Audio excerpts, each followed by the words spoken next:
gardan segredos que a marea non se atreve a confesar. Din que hai nomes afundidos baixo o sal, e recordos que o vento leva dunha beira a outra sen deixarnos dormir.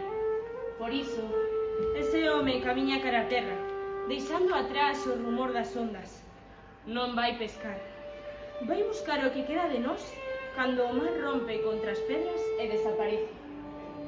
Porque ás veces a memoria foxe do salitre para agocharse no silencio das salas do museo.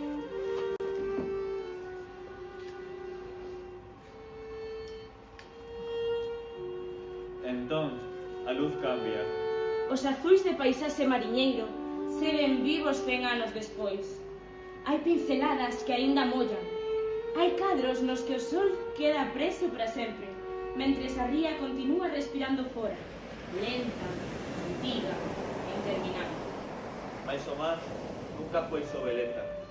Nas pescantinas viven as mans que sostiveron Galicia inteira, mans duras, mans rachadas polo frío e polo peso das cestas. Mulleres que aprenderon cedo que o sal tamén alimenta a tristeza. As redeiras tecen en silencio como a quen cosa a memoria dun pobo. Fío a fío, no a no, como se cada rede gardase os nomes dos que marcharon mar adentro e tardaron demasiado en volver. Porque o mar ás veces dá, pero outras veces leva. E de súpeto chega a ausencia.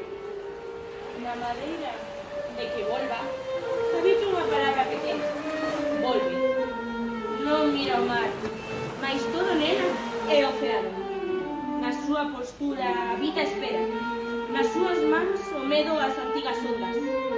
Galicia inteira aprendeu algunha vez a mirar cara ao horizonte, preguntándose quen regresaría e quen quedaría para sempre no fondo do mar. Hai silencios que pesan máis con a tormenta. E por iso seguimos cantando.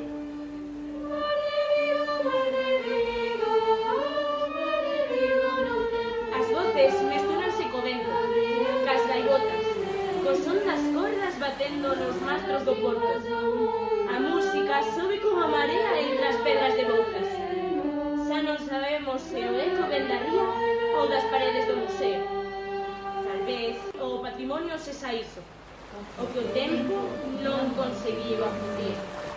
Porque hai mares que gardan corpos e hai lugares que gardan memoria. E cando a última onda rompe contra a costa, comprendemos por fin que o mar de fora e o mar de dentro sempre foron o mesmo mar.